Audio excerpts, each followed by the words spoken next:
in Judaism, in Islam, and in Christianity, where we live, where the Abrahamic three religion came, Yes. and in our political culture, non-violence exists. The problem that the mainstream media doesn't really report, any positive action. People, unfortunately, sometimes in the media, I don't want to blame the media, it's our problem, but they report more violence and the killing.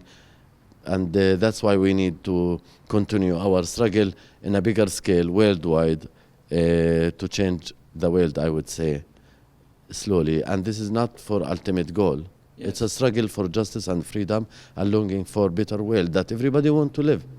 Now, going forward here now, and you can chime in on this too as well, Marcina, what do you think the greatest challenge is with this message? I'll start with you, Marcina. First of all, it takes, as he says, it's a process of transformation.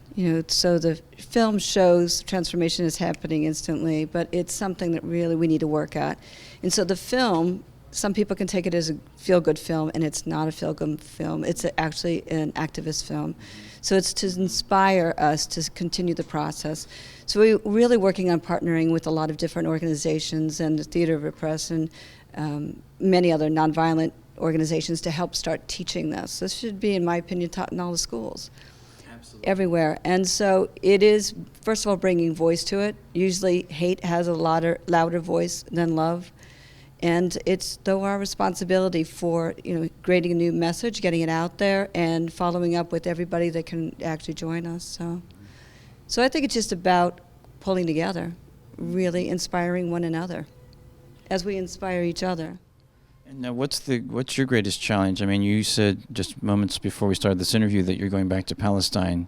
That's your home. So when you go back, what do you see your greatest challenge being now after all this experience? Well, there are a number of challenges, I have to say, in our road, in our way for non-violence culture. Part of it, like people, you got used to live in certain way, and to make the change, people are afraid from change. People want to keep the status quo, especially a lot of people with interest, politicians and companies and weapon companies and regional power and world system sometimes. So I would say there is like a huge challenge in front of us to change the system. And I think the American election is a proof of that, actually. Even in America, yes. The election was really about changing the system. That's my feeling. Yes. And in our part as well, people don't want to they are afraid from the tomorrow, the unknown tomorrow. So we need to struggle more and more. I agree a lot with Marcina, actually. I wish to wake up in the morning to see that the Palestinian, Israeli, and American and elsewhere education system teach about what's so-called the other narratives and language and culture, and also teach non-violence culture as a way of communicating with each other